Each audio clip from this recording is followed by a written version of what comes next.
Hello gamers! Have you ever had a really cool idea for a video game, or did you just want to create something new?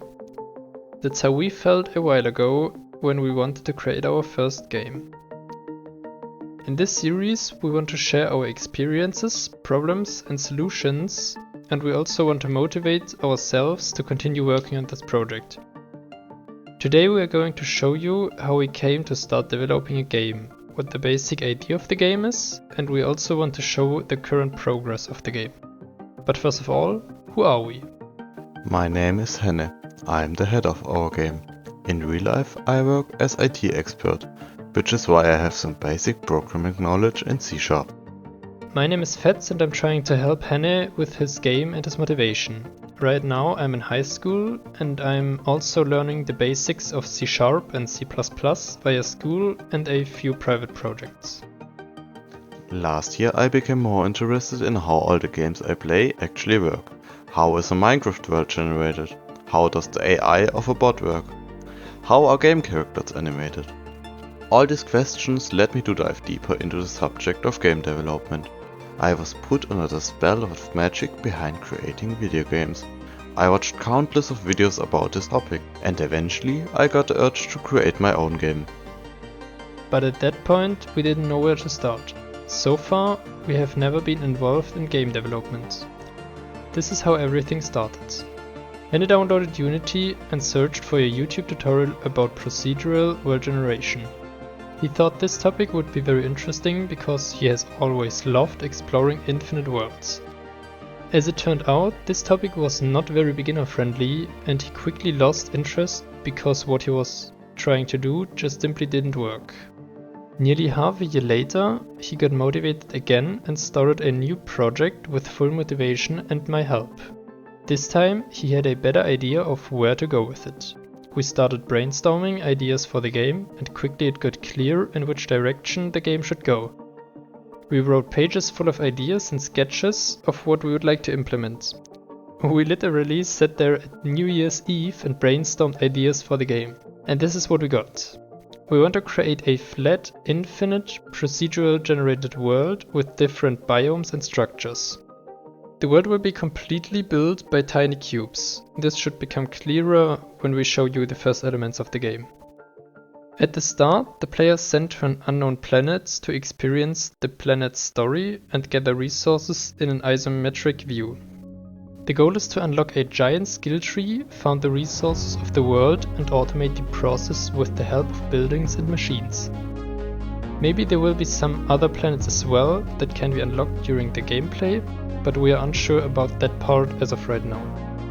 There will also maybe be a hidden story that you can explore by searching for hidden hints in the world. After setting the framework for our game, we created a new Unity project, added a simple camera control and a capsule to represent the player. Henne created a simple chunk system in which new chunks are created, existing ones are loaded and chunks that are outside the player's range are unloaded.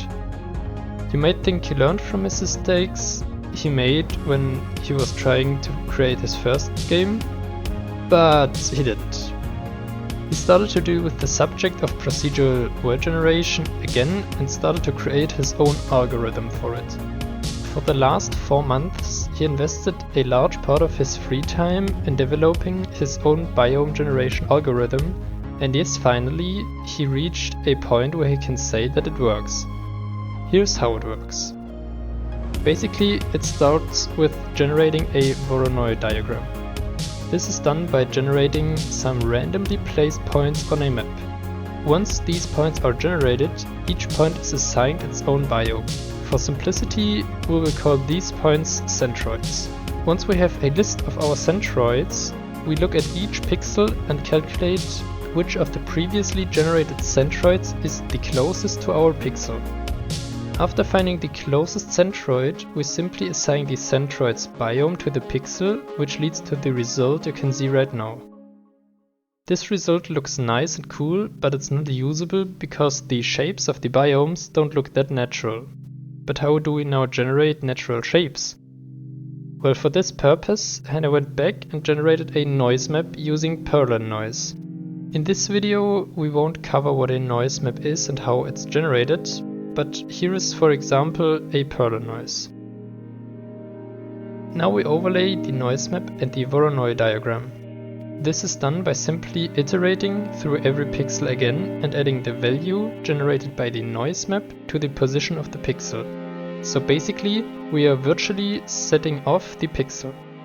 Now we pick the biome that is saved in the Voronoi diagram for the virtual position and set it the pixel we originally selected. This procedure is repeated for every pixel and results in something that looks like this. We both think that this already looks much more natural and organic than the previous results. Since the biome generation works fine now, it's time to implement it in the game. To do this, Henne generated two biomes, plains and forest. In the plains biome he simply places grass everywhere, and in the forest biome he places trees on every tile. Don't worry, the trees you can see right here are just placeholders and will be swapped out later with nicer and more detailed 3D models. Since the trees don't look very good, it's time to create some new ones. Creating new trees is my task. I'm using Blender. The models you see here are some next generation models. These are the third or fourth generation trees that I made, and I'm quite happy with how they look. We both think the result looks way better than the first and the second generation of the trees, and we both are fine with them for now. But since it looks ugly if you have only one type of tree, I'm creating some more variations, and Henne will now place these trees randomized on the map with a randomized rotation. This leads to the following result, which is much more usable. Next I will continue creating 3D models of several other trees at different growth stages, as well as other plants and buildings. Henne will be responsible for the topics of collision detection, tree cutting, and implementing an inventory system. But these will be covered in another video. Feel free to let us know your opinion or ideas for the game in the comments. We hope you enjoyed the video and don't forget to subscribe to the channel. Stay productive and we are out. Goodbye!